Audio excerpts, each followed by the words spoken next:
What happened to the campfire? I don't know what else to do.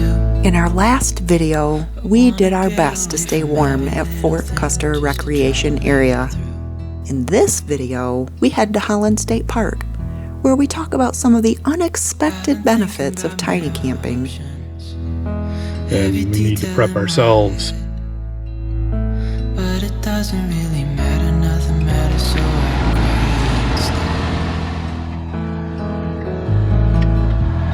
Hey, turn your wheel to the left just a little bit. Okay, now just back up slowly. A bird got our fenders. Yeah. Slow.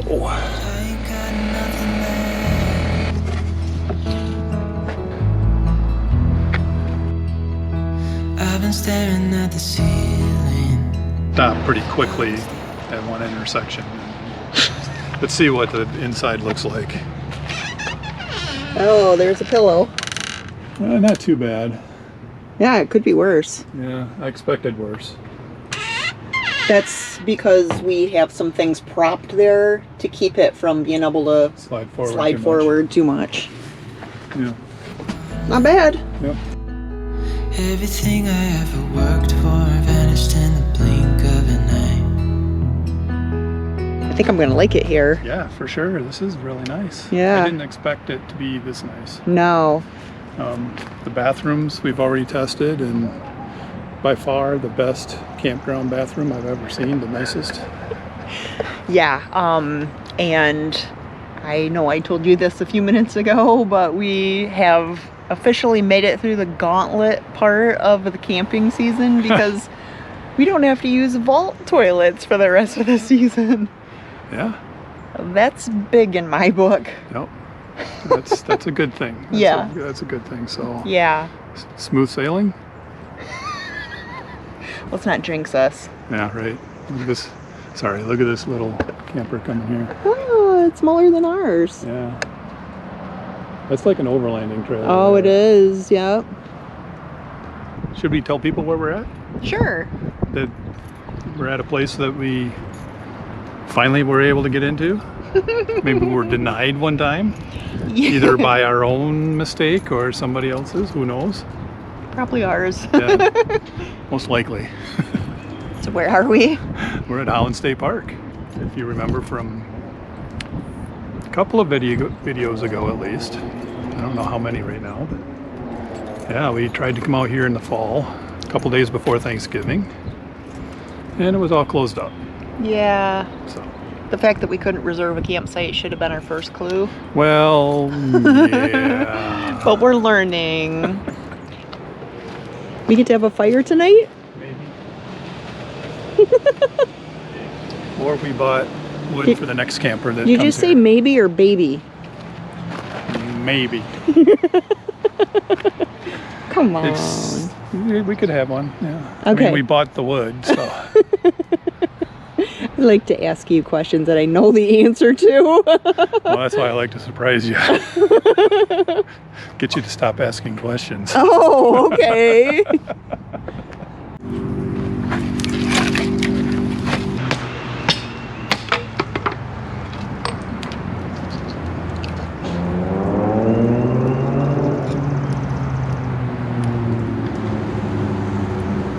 What happened to the campfire? I don't know, there must be a...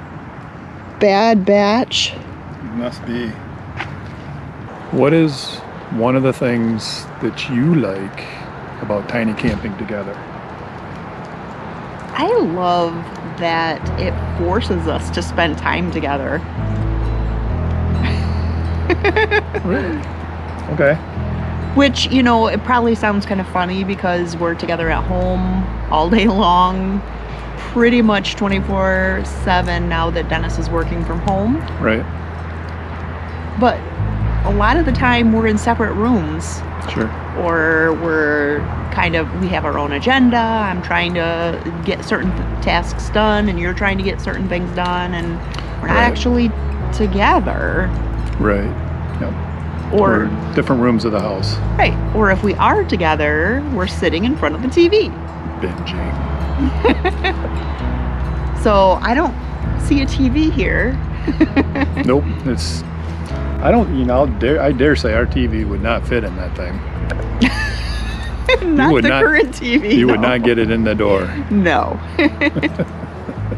Which is, I think it's a good thing. I do too. You know, we get to sit out here and spend time talking to each other and Absolutely. reconnecting. And, you know, I've got my little circle over here in our Venn diagram. You've got your little circle. And our circles are starting to intersect. They're starting to at least touch, Right. if not intersect a little bit. So, yeah, it's nice. So what you're saying is when we're at home, we're each in our own little bubble. Yeah. You know, we're near each other. Yeah, circling each other like Sharks. electrons on an atom. You know. Oh, there you go.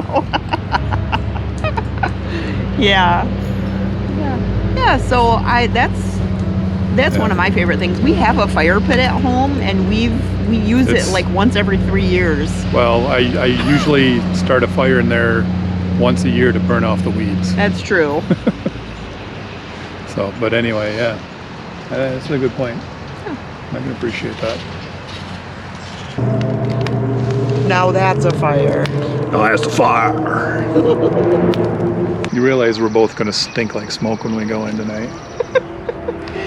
Yep. And I know there's so much more to this life, but it's hard to see it clearly. Morning, it's cold. It is. It's like 50 degrees, but there's a very cold wind. Yeah. So, but it's nice. It's a little gray. Some rain coming later, but it's all right. Yeah, we're gonna make the best of it. Drinking our coffee here at the beach.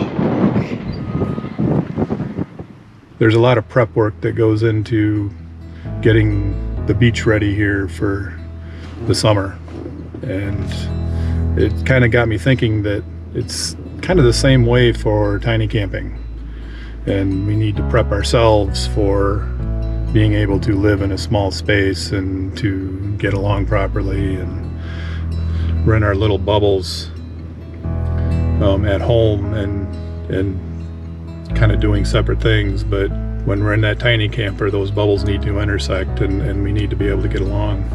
And so tiny camping helps bring us together and to be able to do that, actually, because it forces us to work together and just be closer. And everything I can, but I ain't got nothing left.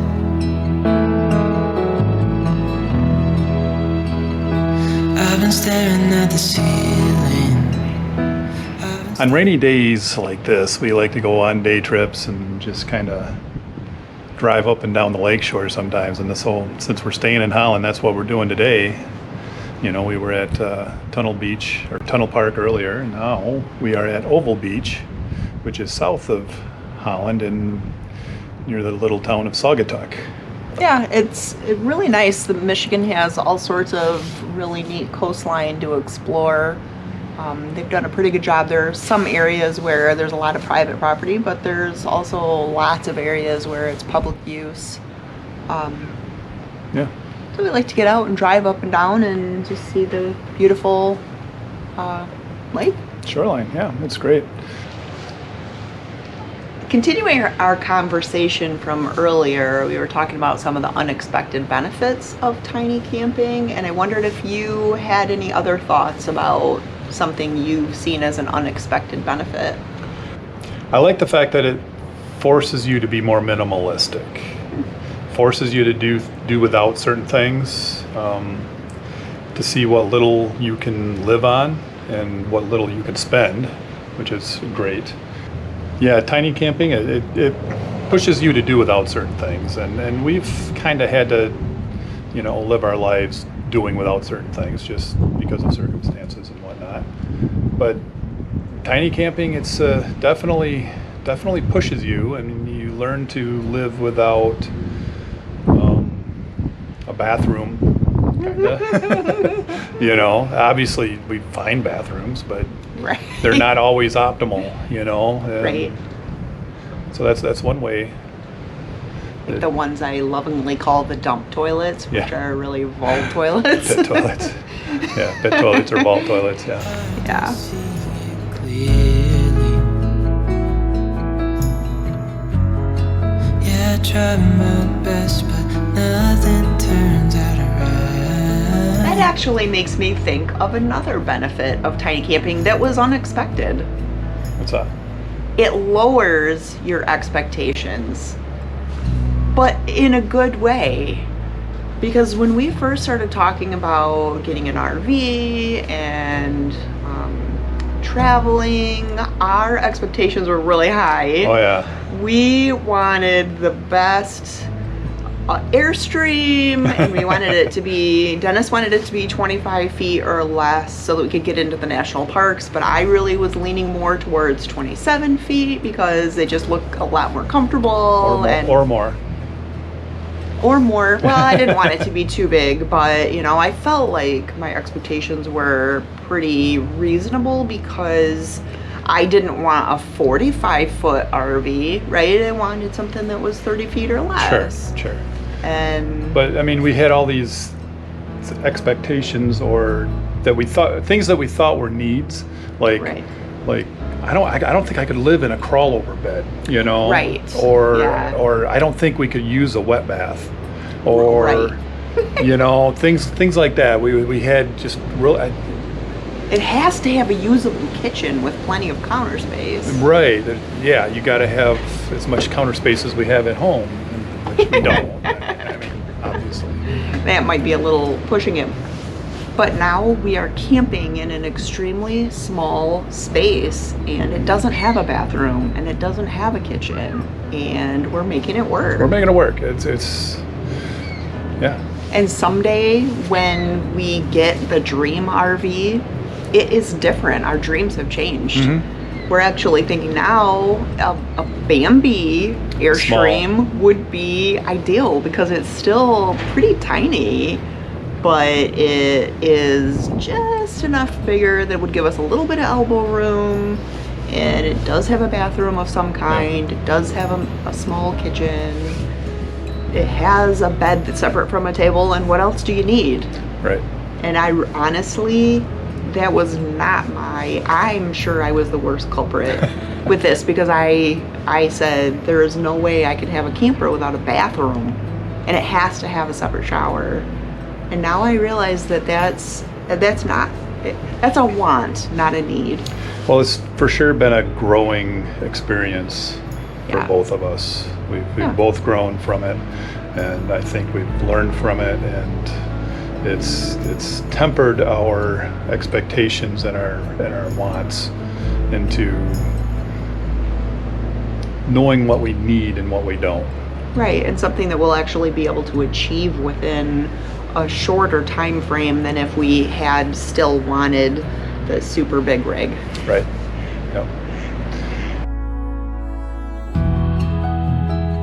We are headed to Mt Pisgah, Yeah, it's I believe it's just like a big sand dune. It's the highest point around here. and we'll be able to see a view of Lake Michigan, hopefully. Yeah. Yeah. All right, let's go. Let's go. It's not your campground in the middle of nowhere. No. It's a little more heavily trafficked, Yeah. close to the road. That's a tall sign. Yeah. It's taller than you are. I know. So one thing I should mention, we're in this campground here, and we're in the Pines section. There's also a beach campground and then a state park beach over here. But you cannot get from this campground to any of this over here with the trail system or anything. You have to go along the road and along the bike path or whatever, sidewalk, to get there. You can't, there's no trails going through. There's too much private property that goes in between.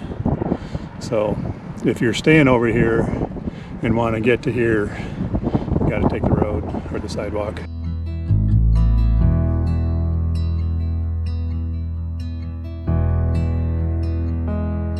Oh, what was that? An owl or something? That might have been an owl. He was big. He was very large diameter Yeah. body.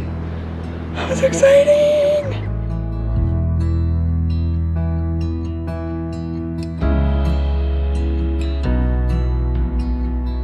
Michelle and I understand that tiny camping in small spaces are not for everyone. We also realize that we've only used ours for a maximum of 7 days at any one time. Certainly nothing close to a long-term trip, although we are considering it. But it truly has become a learning and growing experience for us. Getting away and bringing our bubbles together has always been a priority for us, but tiny camping seems to have taken it to a new level. I feel like we've never been closer. We're not planning on tiny camping forever, but we do feel it's a good exercise for anyone to learn what they can do without. Not only does denying ourselves of certain things make us appreciate them more, but it also lowers our desire for conveniences that are not necessary.